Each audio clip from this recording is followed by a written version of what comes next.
Once you understand how the data in this case actually works, proving foul play isn't as difficult as it might seem.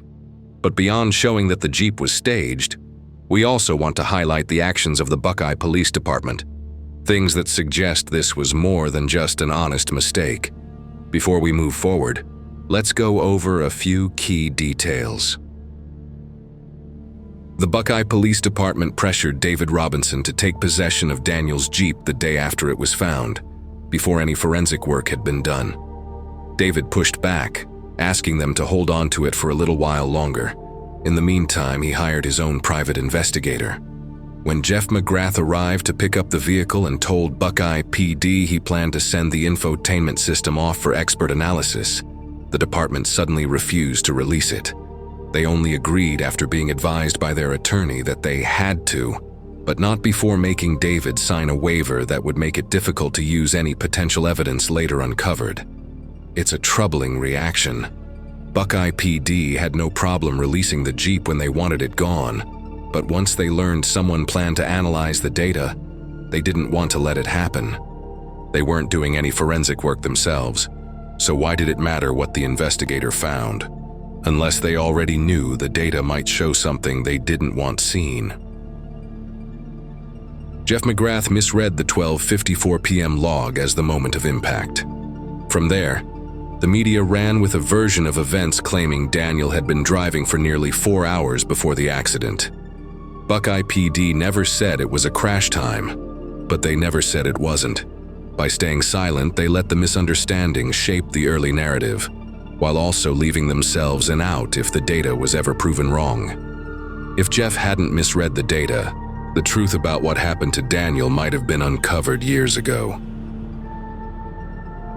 When the data is read correctly, it shows Daniel's Jeep had already crashed once before 12:54 p.m., and then started again. Ironically, Jeff McGrath had said from the beginning that the Jeep drove about 11 miles after crashing once.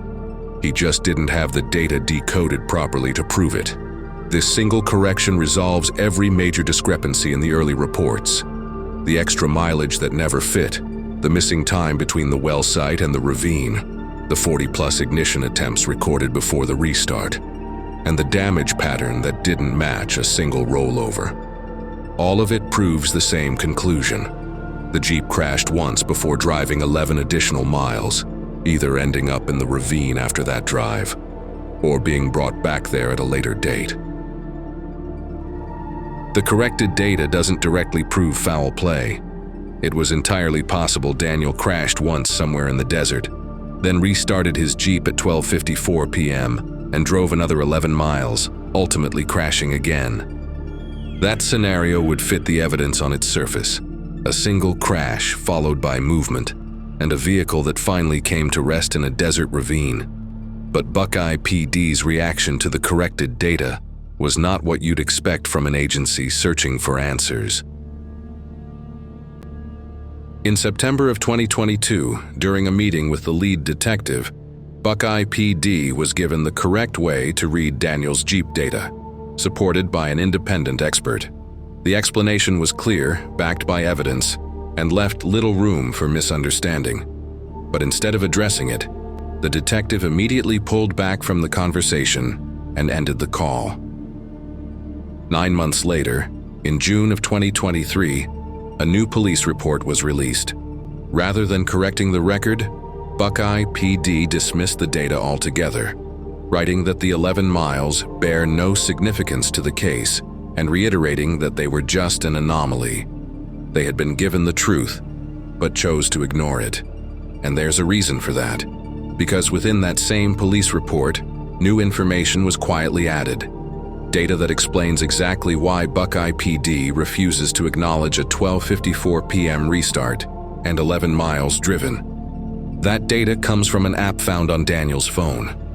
And while police used it to prove Daniel's phone was in the ravine by 10:05 a.m., we're going to use it to prove the Jeep wasn't. We're going to use it to prove the Jeep was staged. And we're going to use it to prove foul play.